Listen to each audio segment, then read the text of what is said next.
College campuses have become an angry reflection of a divided country. On this night, police and protesters are out in force at the University of Utah.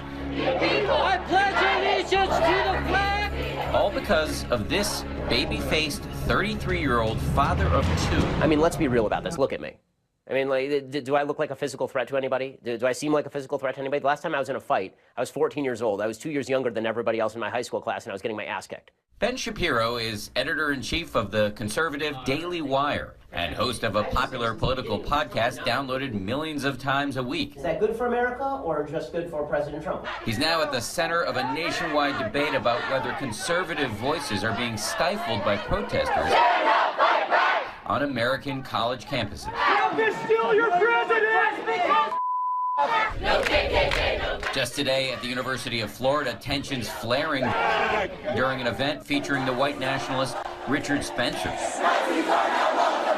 In February, at the University of Berkeley, former Breitbart commentator Milo Yiannopoulos shut down after protesters threw rocks and Molotov cocktails.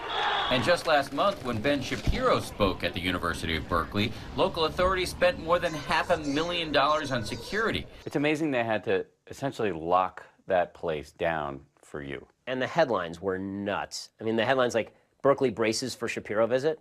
Really? Was I the one who's going to be smashing ATMs? Indeed, just 3 hours before he's supposed to take the stage at 7 o'clock here in Utah, Shapiro says there are reports of possible violence. I'm hearing some rumors that there may be some people who try to bring weapons tonight, which would just be ridiculous and awful. I don't want to be getting killed at my lectures. A fellow conservative podcast host claims he's captured this undercover video of self-described Antifa members allegedly handing out knives and talking about luring fans of Ben Shapiro to their car where they allegedly had guns. I mean, this is insanity. Shapiro says this all speaks to a liberal hysteria on American campuses. So your view is this is political correctness run amok? Yeah, I mean, it's the furthest extension of political correctness. That when you say something, that it's not just me disagreeing with you, it is me destroying your identity as a human being in a way that is akin to violence. Let me just read you from the statement that the folks who want to shut you down put out. They said, Ben Shapiro has openly called transgender people mentally ill. He portrays the great gay rights movement as a conspiracy to root out God-based institutions. He has recently defended conversion therapy, which is nothing short of abuse. Okay, so there are a bunch of things that are just not true there. I am unaware of any time that I have ever defended conversion therapy as such, said that it's effective, because I don't see the evidence that it's effective. What about this idea that you call transgender people mentally ill? I do say that transgenderism is a mental illness, because it's gender dysphoria. It's a psychological disorder. So that's not an insult to people who suffer from psychological disorders. You are not doing a service to people who are suffering from a mental disorder to humor them by suggesting that their mental disorder is reflected in objective reality. It is important to note that the American Psychological Association does not define being transgender as a mental illness. A gender dysphoria diagnosis only applies if an individual experiences significant distress. It's actually a natural phenomenon, and they're committing suicide because they're depressed because people are mistreating them. Then I'm not for mistreatment, but I don't think that me suggesting that you're not a woman is mistreatment of you. Whether or not you agree with Shapiro, whether or not you think he's engaged in hate speech, there is little doubt that his speech is protected by the First Amendment. They won't let a Jewish guy come to a college campus and say what he wants to say. That's where we're at in America. That's ridiculous. At just past 6 o'clock, and with the protests heating up, Professor David Vergobi, who teaches a class on freedom of expression here, tells us that many college students today do not understand that speech is protected unless it directly incites violence. This is a public institution. It's a government entity. They have to guarantee the free speech rights of everyone, including Shapiro. We find the leader of that group that has vowed to shut tonight's event down, who makes a startling admission. I don't think he should speak. But that doesn't really comport with the First Amendment. I don't care. You don't care? I don't care. Why not? I don't think that's a relevant document right now. The Constitution is not a relevant document? This thinking may help explain the increasingly violent protests against conservative speakers on campus.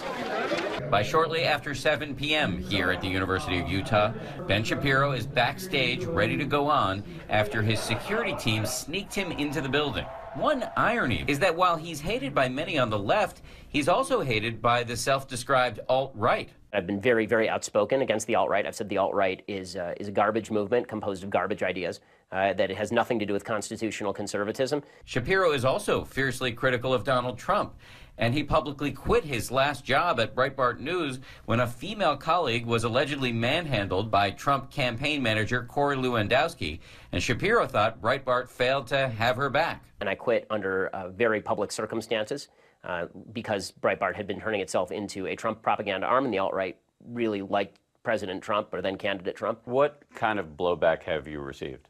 Well, I mean, aside from the 7,400 odd anti-Semitic tweets that I received from March to November of last year, death threats in the mail, death threats on my phone, death threats at my business phone. Which is why Shapiro finds it hard to believe that protesters call him a white supremacist.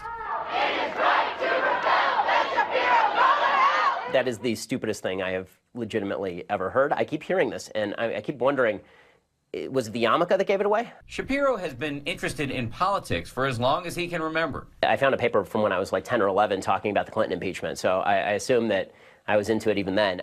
Shapiro went on to start his own nationally syndicated column at age 17. His parents had to sign the contract for him.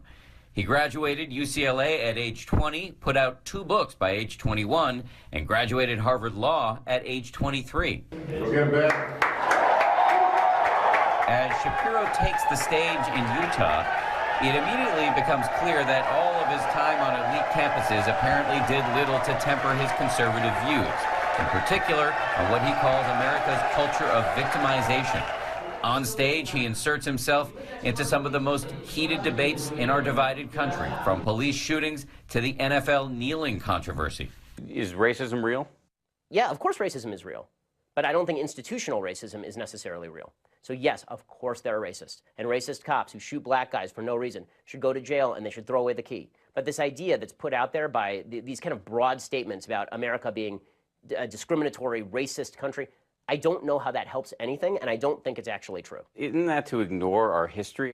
It's inarguable that slavery existed, and after 100%. that, Jim Crow. Yes. You want to talk about Jim Crow and slavery? Of course. The question is, what is the remedy now? Is the remedy now to blame people who are living today who had nothing to do with Jim Crow or slavery?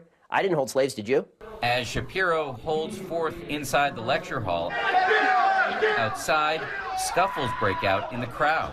The hierarchy of victimhood goes something like this. If you're LGBT, and Q, then we suggest that you are at the very top of the victimhood hierarchy. And then black folks, and then Hispanic folks, and then women, and then Jews, and then Asians, and then way down at the bottom, white straight males. Does it ever strike you as somewhat off to be in a room kind of making light of victim culture and having this kind of hearty laughter and looking around and seeing that the vast majority of the faces are white? No, because I've said the exact same thing in front of faces that were not white. So I've been very consistent about this. I know it's not that you change your message, it's just that it seems to resonate mostly with white people. I don't think that that's true. I mean, I think that I wish I were invited to more crowds that were more racially diverse. That'd be great. No one got hurt tonight, but 2 protesters did get arrested, even as a man caught in the white-hot center of the madness that is American politics today. He says he is optimistic. We're at such a divided and venomous time in this country. You're right in the middle of it. Do you have any optimism that it'll get better anytime soon? Yeah, I think there's going to be a backlash. I think that there's going to be a strong backlash for people who are tired of it and want to stand up for basic rights that we can all agree on. For Nightline, this is Dan Harris in Salt Lake City, Utah.